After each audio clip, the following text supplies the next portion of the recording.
नमस्ते बच्चों, सुप्रभात। मैं मेवाड़ा मनोज दीपदर्शन विद्या संकुल से हिंदी विषयाध्यापक। आज हम पढ़ेंगे हिंदी व्याकरण कक्षा 5 पाठ 5 वचन। तो हम पढ़ रहे हैं पाठ 5 वचन। अब देखिए, वचन जो है उसके बारे में सबसे पहले हम जानकारी ले लेते हैं कि वचन होता क्या है। तो देखिए, यहाँ पर आपको कुछ चित्र दिखाई दे रहे हैं। अब देखिए, जैसे पहला चित्र है, एक तितली बनी हुई है। अब देखिए, एक तितली फूल पर बैठी है। एक तितली फूल पर बैठी है। यहाँ पर फूल दिखाई दे रहा है आपको। नीचे देखिए लिखा है वापस, 2 तितलियाँ फूल के आसपास उड़ रही हैं। देखिए अगला एक चित्र देखिए, कनिका के हाथ में एक केला है, टोकरी में 6 केले हैं। ओके, अब देखिए अगला चित्र देखिए, 2 चूहे भाग रहे हैं। दूसरी लाइन देखिए, एक चूहा डबल रोटी खाने में व्यस्त है। अब देखिए यहाँ पर तितली, केला, चूहा संख्या में कितने हैं? 1 है।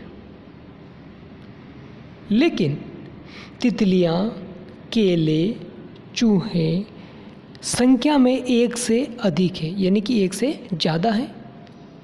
अब देखिए, संज्ञा शब्दों के जिस रूप से उनके एक अथवा अनेक होने का बोध हो, उसे हम वचन कहते हैं। अब देखिए, वचन की परिभाषा, वचन की डेफिनेशन याद रखिएगा। संज्ञा शब्दों के जिस रूप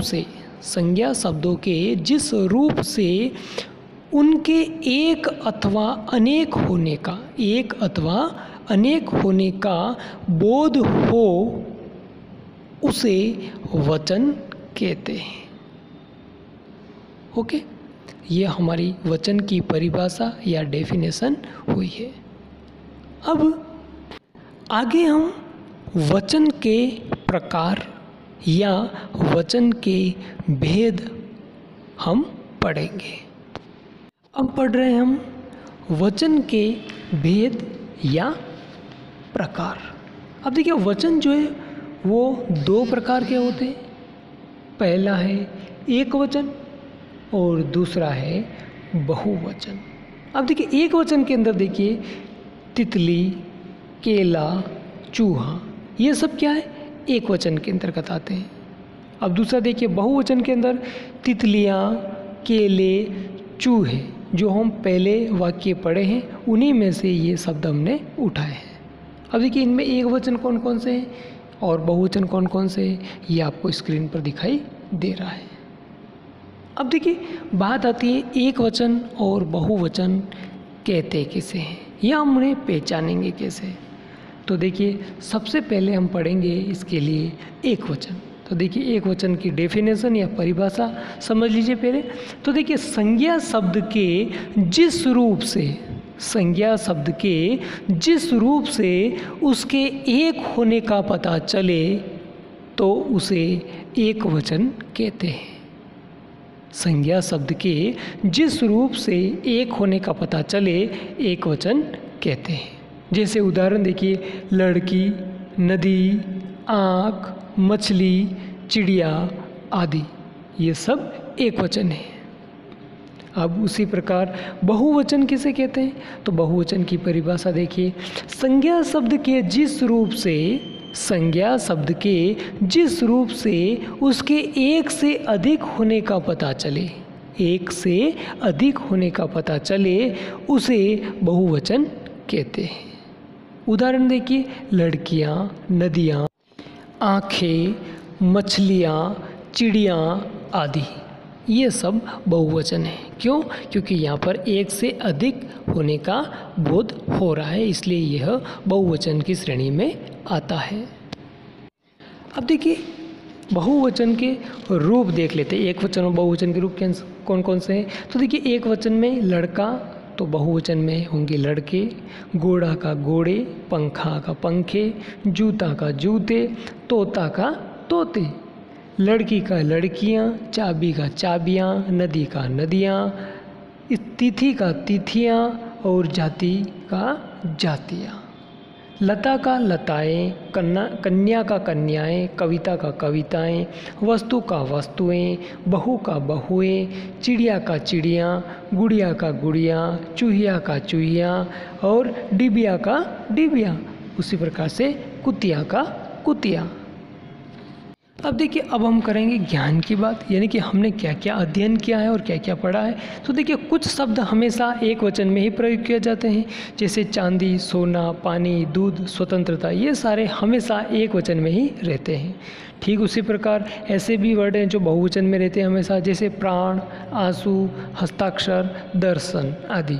अब देखिए आदर अथवा सम्मान देने के लिए एक वचन की जगह हम कई बार बहुवचन का प्रयोग करते हैं, जैसे पिताजी आए हैं, ये बहुवचन वर्ड है लेकिन हम सम्मान देने के लिए करते हैं। जैसे मंत्री जी जनता को संबोधित करेंगे,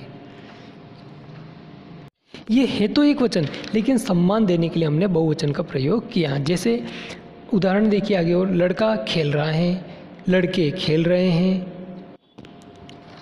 वह जा रहा है, वह घर जा रहे हैं। अब देखिए कुछ शब्दों के बहुवचन बनाने के लिए उनके साथ जन, गण और वर्ग का प्रयोग करना पड़ता है, जैसे गुरुजन, छात्रगण, मजदूर वर्ग आदि।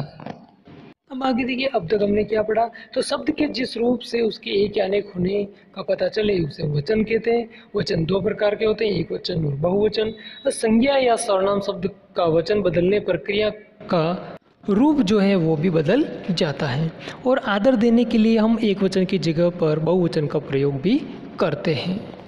देखिए अब हम इसके अभ्यास कार्य अर्थात एक्सरसाइज देख लेते हैं। तो पहला प्रश्न है, इन शब्दों के बहुवचन रूप बनाइए। तो पहला है शब्द गाय। अब गाय का क्या होगा?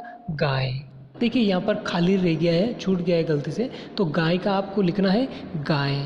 अब दूसरा है लड़का, तो लड़के का होगा लड़के, मुर्गे का मुर्गे, पतंग का पतंगे, चूहा का चूहे, तोता का तोते।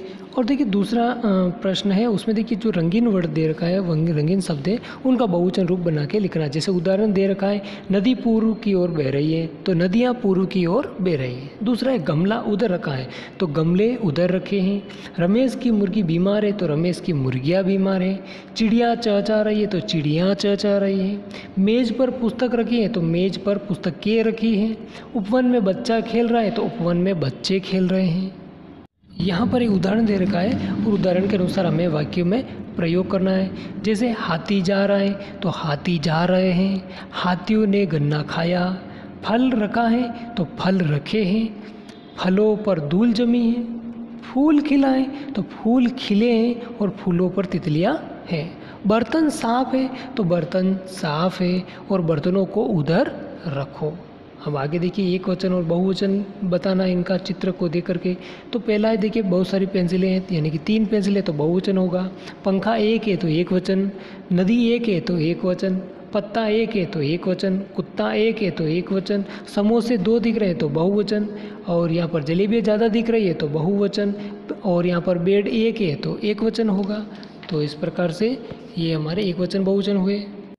अब देखिए यहाँ पर बहुवचन जो भी रूप सही है उनका सामने आपको राइट का चिन्ह लगाना। तो देखिए गुरु का बहुवचन क्या होगा? गुरुजन होगा, तो गुरुजन पर राइट करना है।